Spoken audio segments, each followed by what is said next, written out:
तर आज आपण बनवणार आहोत दुधी भोपळ्याचे पराठे। अतिशय पटकन बनणारा, झटपट बनणारा हा नाश्त्यासाठी, आरोग्यासाठी खूप लाभदायक असा हा पदार्थ आहे। भोपळ्यात फायबर कंटेंटही खूप जास्त असतो, त्यामुळे दुधी भोपळ्याने पचनासही खूप मदत होते। बॅड कोलेस्ट्रॉल कमी करण्यास दुधी भोपळा मदत करतो, त्यामुळे हृदयासाठी एक प्रकारे मी याला अमृत म्हणूनच काम करतो हा। तर चला आपण आता दुधी भोपळ्याचे पराठे बनवायला सुरुवात करूया। तर त्यासाठी लागणारं साहित्य तुम्हाला असं आहे की खूप सारी कोथिंबीर तुम्हाला घ्यायची। इथे आपण पाहू शकता मी एक मुठीत मावेल एवढी कोथिंबीर वाटण्यासाठी घेतलेली आहे। 15 ते 20 पाकळ्या लसूण, 10 ते 15 मिरच्या या ठिकाणी घेतल्यात। 1 इंच आल्याचा तुकडा आपल्याला घ्यायचा आहे। हे सगळं आपल्याला धुवून घ्यायचंय। एक मोठा कांदा मी बारीक चिरून घेतलेला आहे पराठ्यांमध्ये टाकण्यासाठी। आणि अजून आपल्याला एक वेगळी कोथिंबीरही ठेवायची आहे, 1 मूठ कोथिंबीर जी आपण चिरून पराठ्यात टाकूयात।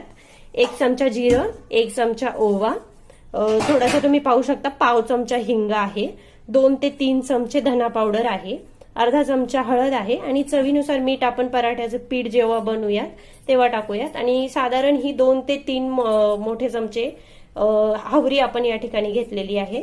आणि आपल्याला लागणारे एक दुधी भोपळा, जो की आपण याला साळून किसून घेणार आहोत। या व्यतिरिक्त आपल्याला लागेल गहू, बाजरी, ज्वारी, चणा डाळ आणि तांदळाचं पीठ। तर यातलं एखादं पीठ समजा नसेल तर ऑप्शनल आहे, ठीक आहे, चालू शकतं। तर आता सुरुवात करूयात आपण हे पराठे बनवायला। तर आता तुम्ही पाहू शकता जे मी वाटण्यासाठी सामान काढलं होतं, आलं, लसूण, मिरच्या आणि कोथिंबीर बाजूच्या ताटात, ते मी मिक्सरच्या भांड्यात टाकून घेतलेलं आहे। त्याचप्रमाणे आपण जे ओवा आणि जिरं काढलं होतं 1 चमचा, ते पण आपण वाटतानाच टाकणार आहोत। यात थोडंसं पाणी टाकून अशा प्रकारे वाटून घ्यायचंय। बघा, जास्त पातळही हे करायचं नाहीये, कारण आपल्याला पराठ्याच्या पिठात हे भिजवायचंय। सो त्यामुळे थोडं थोडं पाणी टाकून याला अशा प्रकारच्या कन्सिस्टन्सीमध्ये वाटून घ्यायचंय। तर याची कन्सिस्टन्सी आता आपण पाहू शकता, पूर्ण वाटून झाल्यावर अशा प्रकारचं बारीक हे मी सगळं वाटून घेतलेलं आहे। तर आता आपण पिठासाठी प्रथम 2 वाट्या बाजरीचं पीठ घेणार आहोत। ते पीठ चाळून घ्यायचे। वाटीची साईज तुम्ही बघू शकता, अशा 2 वाट्या पीठ मी बाजरीचं घेतलेलं आहे।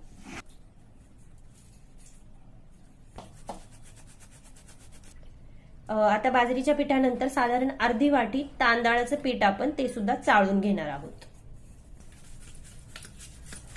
आता तांदळाच्या पिठानंतर अर्धी वाटीच आपण चणा डाळीचं पीठ घेतलेलं आहे आणि ते सुद्धा आपल्याला चाळून घ्यायचंय तांदळाच्या पिठाप्रमाणे।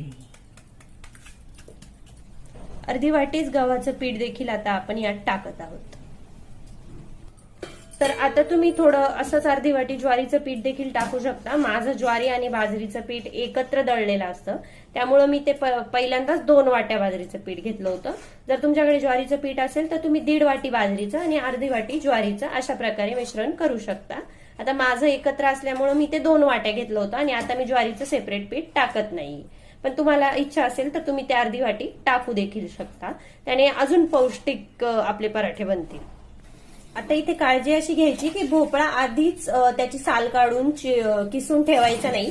जेव्हा आपली पिठं चाळून होतील, बाकी सगळी तयारी झालेली असेल, तेव्हा एकदम जेव्हा पिठात आपल्याला भोपळा टाकायचा तेव्हाच तो किसायचा आणि तेव्हाच कोथिंबीर चिरायची, म्हणजे दोन्ही गोष्टीतली फ्रेशनेस तशीच टिकून राहते।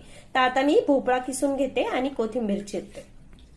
आधी जर तुम्ही तुमचा भोपळा जर किसून ठेवला, साल काढून ठेवली, तर भोपळा काळा पडतो। भोपळ्यात लोहाचं प्रमाणही असतं, त्यामुळे तो काळा पडू शकतो। त्यामुळे जेव्हा आपल्याला टाकायचं आपण त्याला तेव्हाच किसून घेणार आहोत। तर आता मी याचे साल काढून घेतलेले, याला धुवून घेतलेले आणि आता मी याला किसणार आहे। अशा कामाला वगैरे ज्या मुली जातात तर त्यांचं कसं घाईघाईत सगळं असतं, त्यामुळे तितकंसं लक्ष आपल्या न्यूट्रिशनकडे राहत नाही, कारण आपल्याला वेळ कमी असतो। मग त्यांच्यासाठी हा एक उत्तम पर्याय की होतो पण झटपट आणि न्यूट्रिशन वाईज पण खूप चांगला आहे ऍक्च्युली नाश्त्यासाठी हा पदार्थ। किंवा तुम्ही टिफिनमध्ये पण याला 2-3 पराठे केले मुलांच्या टिफिनमध्ये तुम्ही देऊ शकता, किंवा तुमच्या स्वतःच्या टिफिनमध्ये तुम्ही नेऊ शकता आणि चवीला सुद्धा अतिशय रुचकर हा पराठा बनतो। मुलं तशी कधी भोपळा खात नाही, दुधी भोपळा एवढा, सो पराठ्या थ्रू तो त्यांच्या पोटात ऍक्च्युली असा जातो। तर तुम्ही पाहू शकता माझा भोपळाही किसून झालाय, कोथिंबीर कापून झाली आणि पिठं चाळून झालेली आहेत. तर आपण आता हे सर्व पिठांमध्ये टाकून देऊया. किसलेला भोपळा, चिरलेली कोथिंबीर आणि आपण मगाशी जे हळद, धनापूड वगैरे काढलेलं आहे ते सर्व आपण आता पिठात टाकून आपलं पराठ्यासाठी पीठ तयार करून घेऊया. यामध्ये कोथिंबीरीचं प्रमाण हे जास्तच असतं. मगाशी मी तुम्हाला दाखवलं होतं. तर काही कोथिंबीर आपण वाटणाला पण घातलेली आहे, काही आपण चिरूनही घेतलेली आहे. तब्बल मला वाटतं ही एक खूप मोठी जुडी कोथिंबीरीची होती, जिचे मी 2 भाग केले होते, काही चिरण्यासाठी काही वाटण्यासाठी. कोथिंबीरीने आपल्या पराठ्याला खूप छान चव येते आणि कोथिंबीर आपल्या सर्वांना माहिती की किडनीसाठी खूप आपल्या आरोग्यासाठी, किडनीसाठी देखील कोथिंबीर चांगली असते. किसलेला भोपळा आपण आता पिठात आपल्या टाकलेला आहे.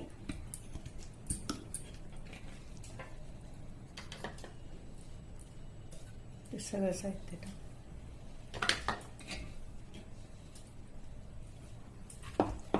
धना पावडर जी मी तुम्हाला सांगितली होती, साधारण 2-2.5 चमचे ही धना पावडर आहे. अर्धा चमचा हळद. हिंगाने खूप छान चव येते. आपण जो कांदा बारीक बारीक चिरून ठेवलेला आहे तो कांदा आता यात टाकायचा आहे. यात हावरी आपण टाकून देऊयात. एक छान कुरकुरीत दाताखाली ही हावरी जेव्हा आपला पराठा भाजला जातो, वाटण जे आपण वाटून ठेवलेलं ते देखील यात आपण टाकून घ्यायचंय.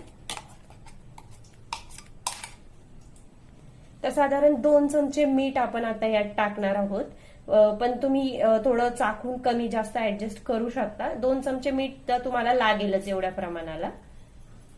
तर आता हे सगळं एकजीव करून घ्यायचंय. आणि दुसरी गोष्ट अशी की मी पूर्ण दुधी भोपळा वापरलाय, पण तुमच्या घरात समजा कमी माणसं असतील किंवा तुम्हाला कमी पराठे बनवायचे असतील तर तुम्ही अर्धाच वापरा. आणि जे काही पिठांचं प्रमाण देखील आहे ते पण तुम्ही जे आता प्रमाण घेतले त्याच्या अर्ध्या प्रमाणानुसार घ्या. जसं की जिथं 2 वाटी घेतलेले तिथं तुम्ही 1च वाटी घ्या, जिथं अर्धा वाटी घेतलेले तिथं तुम्ही पावच वाटी घ्या, जर तुम्हाला कमी पराठे करायचे असतील तर. आता जसं आपण भाकरीचं पीठ मळतो, गव्हाचं पीठ मळतो, तसंच हे सगळं एकजीव करून. पाणी लगेच तुम्ही टाकू नका, कारण भोपळा सुद्धा पाणी सोडतो, कोथिंबीर सुद्धा पाणी सोडते. प्रथम तुम्ही जे आहे त्यातच ते मिक्स करून घ्या. त्यानंतर थोडं थोडं पाणी टाकून आपल्याला हे पीठ एकजीव करत जायचंय. पाण्याचं प्रमाण थोडं थोडं कमी कमी टाकत चला, एकदम खूप सारं पाणी टाकू नका. जशी गरज पडेल, आवश्यकता भासेल तसं पाणी टाका आणि पीठ मळून घ्या. तर तुम्ही पाहू शकता पिठाचा गोळा पूर्ण मिळून आलेला आहे. जास्त पाण्याची गरज देखील आपल्याला या ठिकाणी पडलेली नाही. अक्षरशः पाव ग्लास पाणी सुद्धा बसलं नसेल कदाचित याच्यात. त्यामुळे पाणी टाकताना एकदम सावधानता बाळगा. तर पिठाला तुम्ही 5 ते 7 मिनिटं साधारण एक रुमाल झाकून ठेवा. सुती रुमाल जो असतो कॉटनचा त्याने झाकून 5-7 मिनिटं रेस्ट द्या फक्त. 5 मिनिट रेस्ट खूप होत. तर अशा प्रकारे आता मी तुम्हाला म्हटलं होतं की भोपळ्याचे पराठे बनवायला खूप इझी असतात. तर ते यासाठी की बघा आता आपण कसे बनवतोय. एक कॉटनचा कपडा आपण घेतलाय, एका भांड्यात अशा प्रकारे पाणी घ्यायचे आणि तो कॉटनचा कपडा त्या पाण्यात भिजवून घ्यायचा आणि आपला जो पळपोट असतो त्यावर ठेवायचा आहे.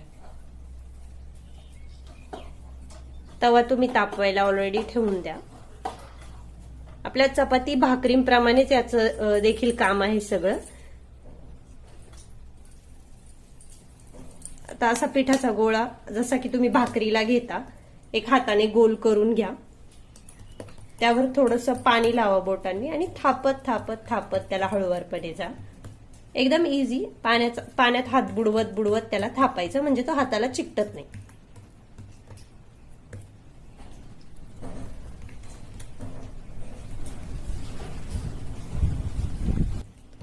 तर बघा आता असा बोटाने थापत थापत आपला पराठा मोठा झालेला आहे.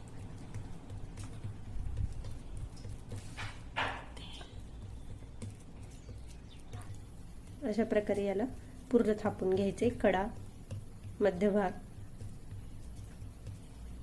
पाण्याचा हात जास्तही बुडवायचा नाही आणि मध्ये मध्ये पाण्याचा हात लावायचा पण, म्हणजे तुमच्या हाताला पीठ चिकटणार नाही. तव्याला पहिल्यांदा तेल लावून घ्यायचं.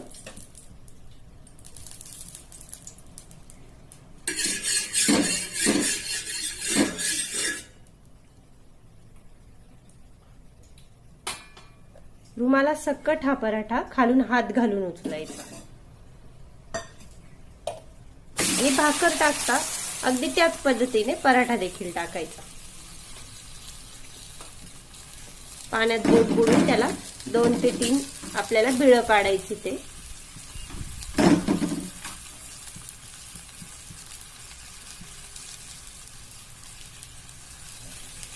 गॅस मध्यम ते फास्ट आचेवर ठेवायचा आहे, नंतर बारीक करायचा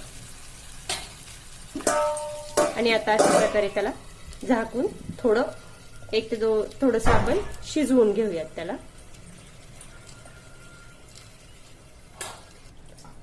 आता पुन्हा आपल्याला अशा प्रकारे पिठाचा गोळा करून घ्यायचा आहे, जसा आपण मगाशी केला होता तसा.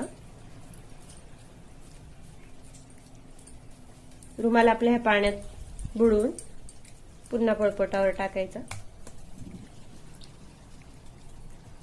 आणि आता पराठा थापायला सुरुवात करायची. जसा आपण पहिला पराठा थापला होता तसंच. अजून आपण झाकण काढलेलं नाहीये.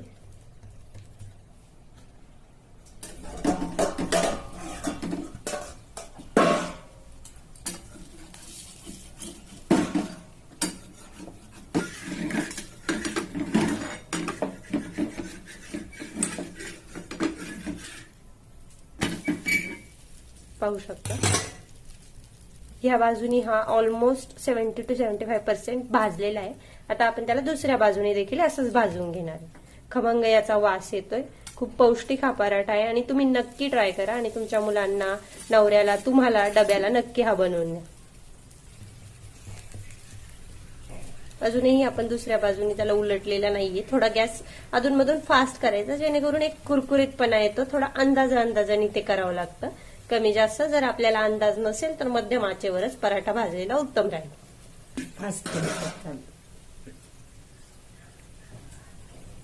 तर उलटून पाहूया त्याला आपण. अजूनही हा पूर्ण भाजलेला नाहीये दुसऱ्या बाजूने.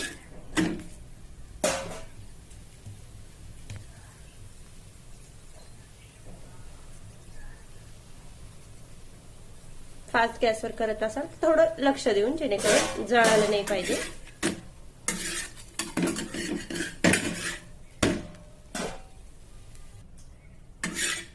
आता तुम्ही पाहू शकता आपला पराठा पूर्णपणे भाजलेला आहे आणि सर्व्ह करण्यासाठी रेडी आहे. तर तुम्ही बनवा आणि एन्जॉय करा गरमागरम पौष्टिक असा भोपळ्याचा पराठा.